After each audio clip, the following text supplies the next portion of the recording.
Flight 2457 prepared for its journey from Chicago to New York. The passengers for this particular flight were excited about the trip ahead, looking forward to a smooth and relaxing flight. But little did they know that, on this particular day, things would go very differently. Among the passengers was a young black female pilot known as Captain Naomi Daniels. She had worked hard her entire life to become one of the few black women to reach such a high position in the aviation industry. For years, she had been the pride of Skyreach Airlines, a prestigious airline known for its excellent service and impeccable safety record. Naomi was an expert at her job, having flown countless flights across the country without a single problem. But her journey today would be different. What the other passengers didn't know was that Naomi was a pilot, a skilled and certified one. But on this particular day, she wasn't flying a plane. She was just a passenger on her way to visit family in New York. Naomi had made a reservation for a first-class seat, a luxury she was entitled to, as she had flown countless times before. However, when she arrived at the gate and handed her ticket to the staff, something happened. The gate agent, a young woman named Becky Harris, looked at Naomi's ticket, then at her, and then back at the ticket. Becky frowned. I'm sorry, ma'am," Becky said, with a tone that felt dismissive. "It appears that your seat is in economy class. There's been a mix-up, I think." Naomi's eyes widened. She glanced at the seat number on her ticket again. "That's odd. I booked a first-class seat." The agent paused, and in that moment, Naomi sensed something strange. Becky's eyes darted to the other staff members who were now watching the exchange. Naomi didn't say anything, but she felt the weight of the awkwardness. She knew she wasn't being treated the same way as others, not because of her flight ticket, but because of who she was. After a brief moment, Becky looked back at Naomi with a forced smile on her face. "I'll have to check with the supervisor," she said curtly, and then walked away. Naomi sighed but stayed calm. She wasn't one to make a fuss. A few minutes later, the supervisor, a man named Paul Harris, appeared. He barely looked at Naomi as he glanced over her ticket. "This is first class," he muttered, almost as if Naomi's presence was an inconvenience to him. "But we've got a situation. There's a mix-up, and all the first-class seats are full. I'm afraid you'll have to take a seat in economy class." Naomi felt very disappointed, but she didn't argue. She wasn't there to cause trouble. But she knew, deep down, this wasn't about a mix-up. This was something deeper. "All right," Naomi said softly, taking her boarding pass from Paul. "If that's what you think, I'll go to my seat." As Naomi walked down the aisle, she could feel the eyes of other passengers on her. The whispers began as she passed by them. They were all too eager to judge her based on her appearance. No one knew she was a pilot.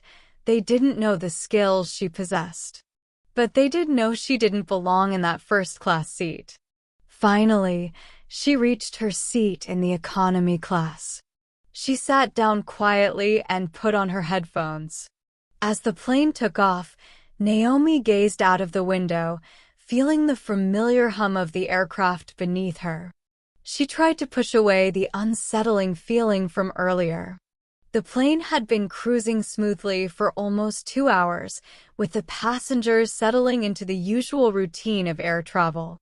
Naomi was beginning to relax, lost in her thoughts, when the calm was shattered by a sudden lurch.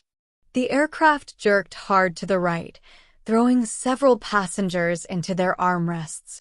There was a moment of stunned silence before the flight attendants rushed to the front with pale faces. A voice came over the intercom. It was the captain. Good afternoon, folks," the captain's voice crackled. "We're experiencing some technical difficulties. Please remain calm while we try to assess the situation. Naomi looked around. The flight attendants were trying to reassure the passengers, but their nervous eyes betrayed them. The plane rocked again, this time harder, and a low, unsettling noise came from the engines. Ladies and gentlemen, the captain's voice returned. We're experiencing an engine failure. We'll be turning back to Chicago. The plane dipped again, and now the tension in the cabin was palpable. People were starting to whisper nervously. Naomi could see the panic setting in on the faces of the passengers. The flight attendants, too, seemed out of their depth. The captain and co-pilot were doing their best to control the situation, but it was clear they were struggling. At the front of the cabin, the pilot, Captain Greg Mason, and his co-pilot, Matt Brown, were exchanging frantic words. Naomi could hear snippets of their conversation, and she knew they were running out of options. "We're not going to make it," Matt muttered under his breath, his face ashen. "We need to land, but I don't think we can. Try to stabilize it." Captain Mason shouted, gripping the controls. "I need more time." The plane dipped again, and Naomi felt a chill run down her spine. The situation was getting serious. She could tell that the flight crew was losing control. Then, in an instant, the cabin went dark as the lights flickered and dimmed. From the back of the plane, Naomi stood up, her calm demeanor in sharp contrast to the panic around her. She knew what had to be done. The crew was too proud, too scared to ask for help. But Naomi wasn't like them. She wasn't going to sit back and wait for disaster to strike. She walked up the aisle, her heels clicking sharply against the floor. When she reached the front, she didn't ask for permission. She simply spoke, her voice steady. "I'm Naomi Daniels. I'm a pilot," she said firmly. "Let me help." Captain Mason turned to her, his face filled with disbelief. "What are you talking about? You're just a passenger." Naomi didn't flinch. "I'm not just a passenger. I've been flying for years. Let me take over." For a moment, there was a tense silence. Then, the captain looked at Matt, who nodded, though still hesitant. Naomi knew they were out of options. "All right," Captain Mason muttered, stepping away from the controls. "But if anything goes wrong..." Naomi didn't give him a chance to finish. She stepped into the cockpit and took the seat. As soon as her hands gripped the controls, the plane steadied for the first time in what felt like hours. She could feel the weight of the situation, but she didn't flinch. She was in charge now.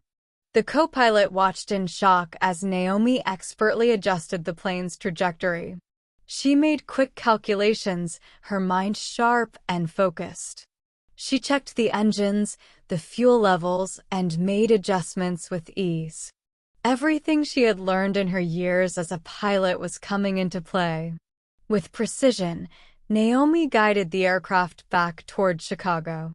The passengers in the cabin watched in awe as the plane slowly began to stabilize. The crew, stunned by her calmness, realized they had underestimated her.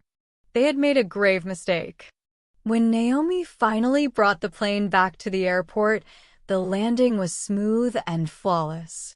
The passengers erupted into applause, many of them standing in gratitude, not just for her flying skills, but for her courage.